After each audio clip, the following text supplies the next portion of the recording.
Olá, seja muito bem-vindo a mais um episódio do podcast de saúde. Eu sou a Dulceline Jamal e estou comprometida em trazer-lhe informação com vista à promoção do seu bem-estar e da sua saúde. No episódio anterior estivemos à conversa com a médica pediatra, a doutora Nilza Mussagi, e percebemos que na consulta de rotina de pediatria que antecede o início do período escolar, a validação do boletim de vacinas, da desparatização, o exame físico da criança e a interpretação dos exames complementares de diagnóstico que se façam necessários conduzem a um conjunto de medidas com vista à melhor adaptação da criança com o seu sistema imunitário em desenvolvimento, que é certo que entrará em contacto com poluentes ambientais, vírus, bactérias e alergénios. O olhar atento do cuidador e do pediatra é essencial, mas não dispensa o contributo da escola. E é sobre isto que falaremos hoje.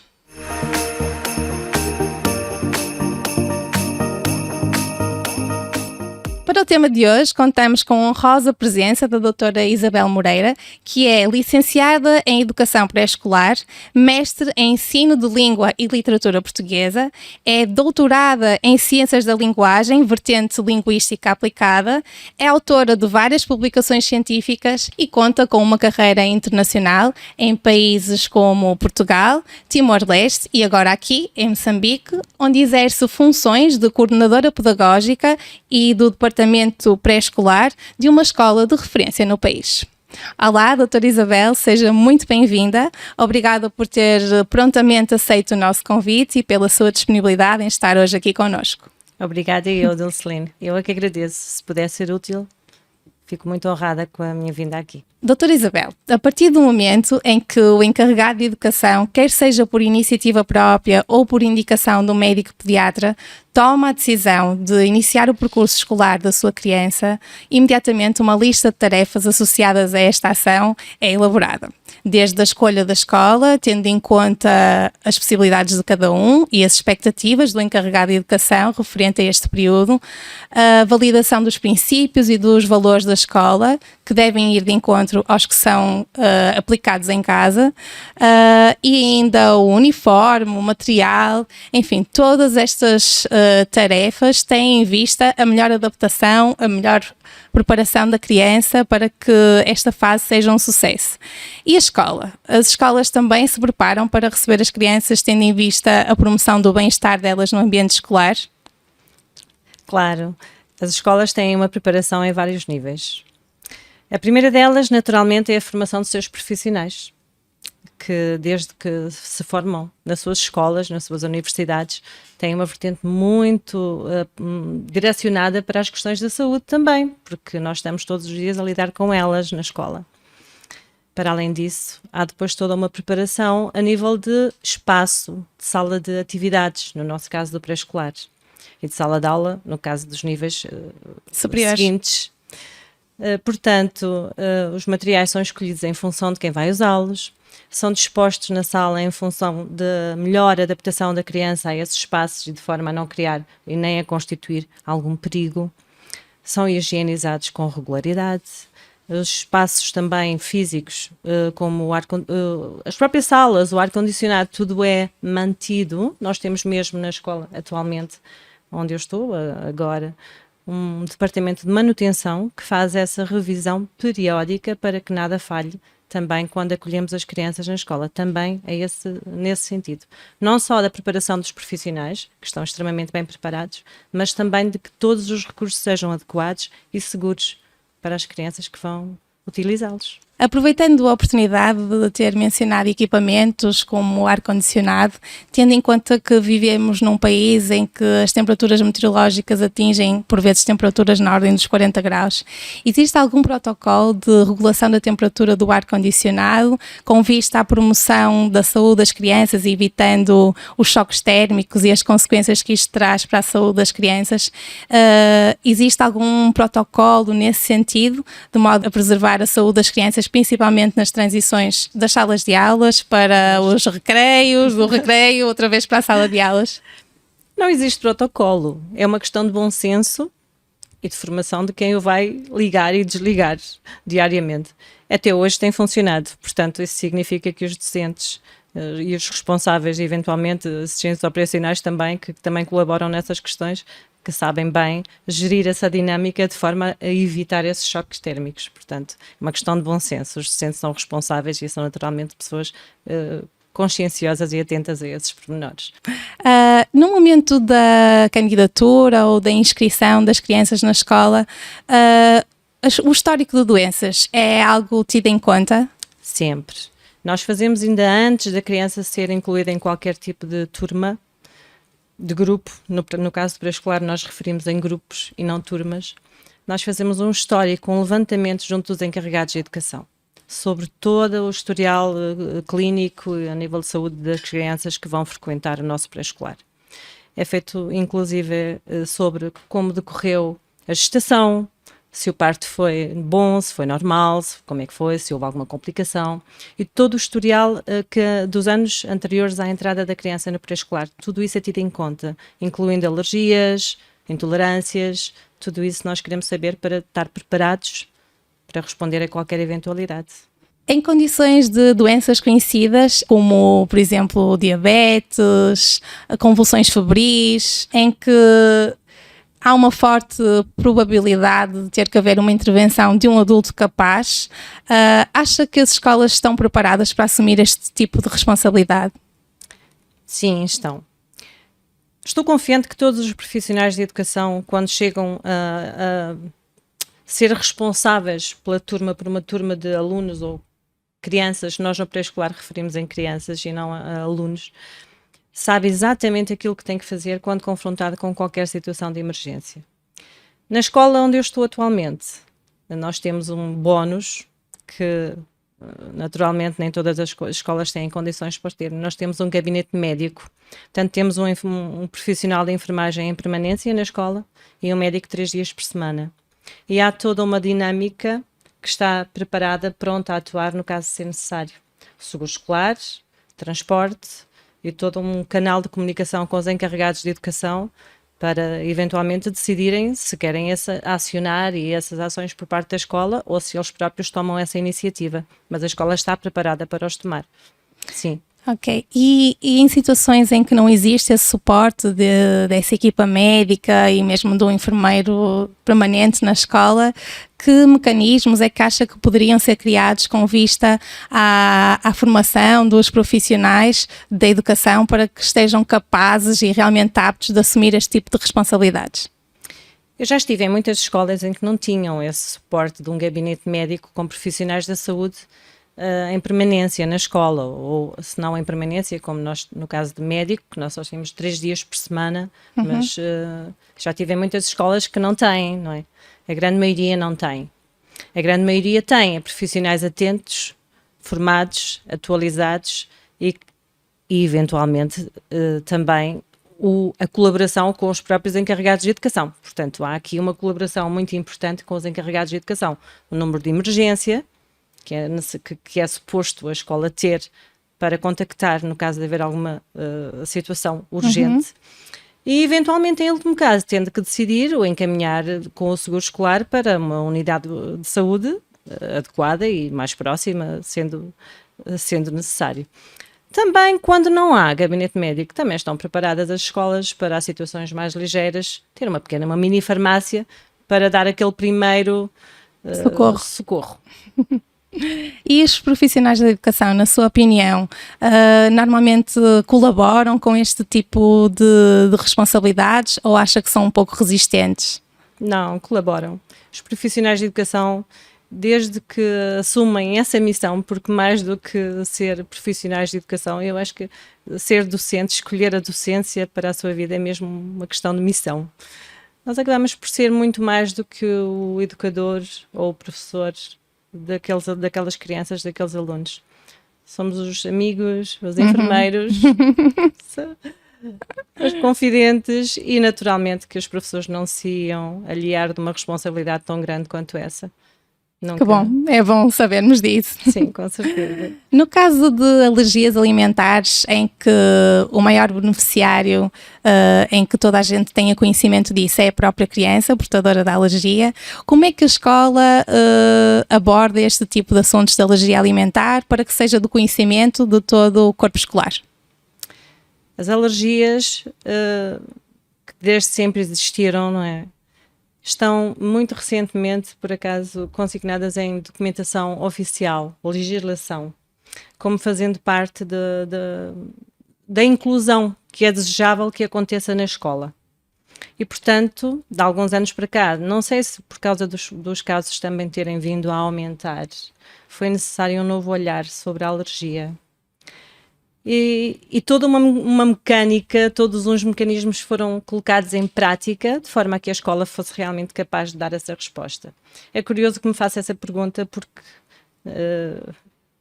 temos atualmente na nossa escola, na escola onde estou agora, vários casos, e dentre esses vários casos, um deles que requer cuidados adicionais, um olhar mais especial. Uma criança que inclusive se faz acompanhar, ela própria, por uma EpiPen, da qual poderá necessitar a qualquer momento. Sim. A escola, naturalmente, num caso de tão grave, tão sensível. Tão sensível, essencialmente sensível, e de forma a que não fosse de todo propiciar-se o momento de ser necessário, com prontidão, a correr àquela situação e os profissionais não saberem o que fazer, desenvolveu várias etapas, houve vários momentos de formação. O primeiro dos quais, dinamizado pela própria mãe da criança, que é uma pessoa extraordinária com uma colaboração fantástica com a escola. Foi ela que dinamizou a primeira formação sobre a alergia em causa e reconhecer sintomas ligeiros, graves, a demonstração da aplicação da EpiPen. Numa primeira fase, aos docentes que contactavam diariamente com a criança, docentes e assistentes operacionais, e numa segunda fase, com um envolvimento maior da escola, a formação a todos os profissionais de educação e assistentes operacionais da escola. Até porque a criança faz parte da nossa escola e vai naturalmente seguir o seu percurso, portanto é bom que todos estejam preparados para em qualquer momento poder reconhecer sintomas e atuar com prontidão. E pensando nas festas de aniversário, nas comuns festas de aniversário na escola, em que os pais carinhosamente tomam a iniciativa de levar bolos de aniversário, bebidas e brindes, acha que há alguma sensibilidade por parte dos encarregados de educação para que essa festa aconteça sem que haja prejuízo na saúde de alguém? Há muita. Que bom. Há muita. É curioso, na turma onde essa criança está, os coleguinhas, todos sabem o que fazer. Todos sabem como se devem comportar quando estão em refeições, que é o momento mais delicado relativamente à alergia daquela criança. E não sei se também, se neste caso específico foi essa a razão, ou se não, mas a verdade é que todos os pais manifestam essa preocupação. Quando há um aniversário, todos querem saber o que é que podem ou não podem colocar no bolo de aniversário, o que é que pode ou não estar lá dentro, o que é que podem ou não podem levar para essa festa de aniversário. Mas isso não ocorre só aqui. Durante a minha vida toda profissional, mesmo em relação às intolerâncias, que são muitas, glúten, e os pais tentam sempre saber se há algum caso no grupo que inviabiliza aquele bolo que eles estavam a pensar fazer, e então, ok, vamos lá ver qual é a alternativa, e toda a gente colabora muito nesse aspecto. São muito colaborantes. Que bom saber que são pais inclusivos também, não é? Também. É muito bom termos noção dessa realidade. E em casos de sintomas agudos de doença que as crianças apresentem, como febre, vômitos, diarreia, borbulhas na pele, qual é a abordagem da escola diante deste tipo de sintomas? Bem, a primeira das quais é tentar prevenir um eventual contágio. Nós temos realmente a facilidade de ter um gabinete médico, portanto, imediatamente encaminhamos a criança para o gabinete médico e a partir daí é feita a observação e o posterior encaminhamento ou não para uma unidade de saúde, sendo que os pais são sempre contactados e todas as ações subsequentes também são tomadas em colaboração com eles, de iniciativa deles, sendo que a escola está preparada para dar essa resposta. Feita essa primeira observação e essa primeira, não isolamento, porque a criança não é isolada, mas o tentar precaver um eventual contágio, também aí entra a comunicação da escola com os outros pais. na eventualidade de ser de facto uma doença infectocontagiosa, Para que todos estejam para atentos. que todos estejam atentos a eventuais sinais. Então nós alertamos para um determinado caso na sala e os pais estão mais atentos, mais observadores em relação a um eventual sinal de que poderá ter acontecido ou não um contágio. Isso facilita porque há uma comunicação muito boa entre os docentes e os encarregados de educação. E também ao contrário, quando a criança também esteve em contacto com alguma doença infectocontagiosa, os pais também têm esse hábito de comunicar à escola para eventualmente os educadores, os professores poderem estar atentos a eventuais sinais de contágio dentro do seu grupo. E em situações mais graves, de desmaio, dificuldade respiratória, qual é a resposta, na sua opinião, que uma escola pode dar? O ideal era que toda a gente tivesse as condições que nós temos, mas não é essa a realidade. Nós temos essas condições agora, já tive muitas escolas que não tinham. No entanto, o seguro escolar, sim, existe sempre. Portanto, a partir do momento em que é manifestado um sinal de uma doença, ou um desmaio, alguma coisa repentina, o professor ou o educador é sempre o primeiro a contactar com essa situação. Os canais são aqueles que lhe falei: o acionar o seguro escolar, contactar os encarregados de educação, o encarregado de educação decide se quer tomar a partir dali as providências ele próprio ou se deixa a escola tomá-las. Se a escola toma, a escola aciona o seguro escolar, transporte, o acompanhamento por um adulto para uma unidade hospitalar e a partir daí está nas mãos da saúde, das unidades dos hospitais, das unidades hospitalares, das clínicas, o encaminhamento que for dado. Em Moçambique, a maior parte das empresas disponibiliza para os seus funcionários e os seus dependentes o acesso a seguros de saúde com uma vasta rede de provedores a nível nacional. Na sua opinião, acha que a escola poderia beneficiar de ter acesso às apólices, aos cartões de seguro das crianças, numa eventualidade de estarmos numa escola em que não há seguro escolar, caso haja necessidade de uma intervenção imediata e de uma avaliação imediata por um médico? Sem dúvida. No caso da escola não ter realmente um seguro para oferecer, em caso de ser necessário, sem dúvida que deveria haver um protocolo, a facilidade de os pais apresentarem um seguro de saúde que possa cobrir qualquer eventualidade. Sim. Isso sim seria benéfico em prol de qualquer Criança, situação não é? que possa ocorrer e que não haja como socorrer. Isso acho que realmente nem sequer. Eu confesso que, como nunca, essa é uma realidade que eu desconhecia, porque de facto o seguro, em todas as escolas onde eu estive, todas estão cobertas por seguro. Sendo certo também que muitos pais facultam à escola eventuais contactos com outras dinâmicas que eles tenham ou que prefiram. Mas não havendo, acho que sim, a escola deve ter conhecimento de formas alternativas de encaminhar a criança para os cuidados de saúde que poderá necessitar. Exato. E com um grande ganho para a criança, porque nestas situações nem precisam de ultrapassar situações burocráticas muito intensas, que por vezes os pais nem estão perto e numa situação de emergência as crianças não conseguem ter a resposta que realmente precisam. Naturalmente. Se bem que eu quero acreditar que mesmo na ausência de qualquer seguro de saúde associado, professor algum deixará uma criança sem ser socorrida devidamente. Em caso de queda e de pequenas feridas abrasivas, com alguns sangramentos, a escola está preparada para fazer os primeiros socorros nestas situações? Bem, em relação à nossa, não podia deixar de estar. Uma escola de excelência como a nossa, com uma resposta tão adequada, tão excepcional em termos de saúde, tem. Mas eu creio que todas as escolas têm um kit de primeiros socorros, com desinfetante, com compressa, para dar esses miminhos quando a criança cai, esfola um joelho, ou algo semelhante. Sim. E acha que os profissionais estão todos preparados também para saber o que é que vão utilizar para essa abordagem da limpeza da ferida? Sem dúvida. E tudo mais. Até porque lembro-me de quando iniciei o meu percurso como docente, os procedimentos eram outros e hoje toda a gente já sabe que se deve usar a compressa, o desinfetante e... Sim, todos os profissionais sabem exatamente aquilo que fazer. As escolas podem administrar medicação às crianças? Em que situações é que isto acontece? Muitas vezes os pais solicitam essa administração de medicação.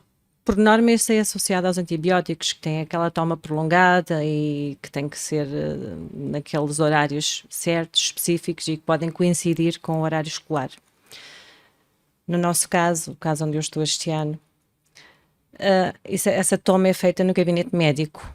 Quando não existe, e eu já estive em muitas escolas onde tal não existia, a escola possui um formulário que os pais preenchem, a responsabilizar-se por essa toma, a solicitá-la e a responsabilizar-se por ela, sendo que é sempre necessário anexar a prescrição médica, porque é uma toma de um medicamento e é necessário salvaguardar a necessidade e o interesse de que essa toma seja dada. Doutora Isabel, nas reuniões com os encarregados de educação, na lista dos temas que mais preocupa os encarregados de educação relacionados com a escola, de 0 a 5, qual era o valor que atribuía à preocupação dos pais em relação à saúde das crianças nas escolas? Eu acho que a preocupação é muita, porém, creio que, não sei se é por não lhes ocorrer que numa instituição de ensino essa seja a prioridade. Eu acho que é mais por aí, de que realmente não é demonstrada, embora sendo muita, não é demonstrada. Por outro lado, os profissionais de educação antecipam essa questão, portanto, fazendo as questões relativas ao historial clínico da criança, e também informando os pais da resposta que a escola está preparada para dar. Portanto, acho que é uma conjugação de fatores que faz com que não sejam os pais a colocar essa questão, mas essa informação chega-lhes antecipadamente pelos professores. Acho que é mais por aí, porque acredito que a preocupação sim existe. E muito, não é? Naturalmente, creio eu.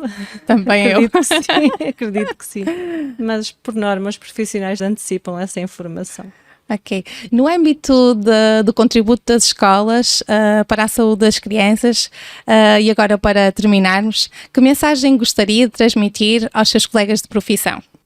Eu acredito que os profissionais de educação estão atentos e atualizados e sempre em benefício das crianças. Porém, essa é a mensagem que eu quero deixar. Que estejam sempre atentos a todos os sinais, sinal de mal-estar, não só físico, mental, social e outros. Que se atualizem, que façam formação sempre que puderem ou acharem necessário.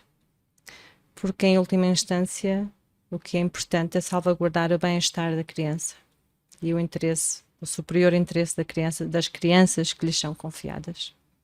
Muito obrigada, doutora Isabel, pelo seu contributo. Eu tenho a certeza que servirá de inspiração para as escolas e para os profissionais de educação e também para os pais.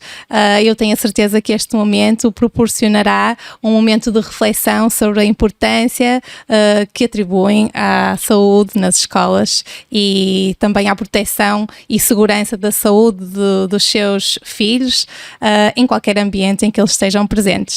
Obrigada. Muito obrigada. Para si que nos acompanha desse lado, muito obrigada pela companhia e até ao próximo episódio.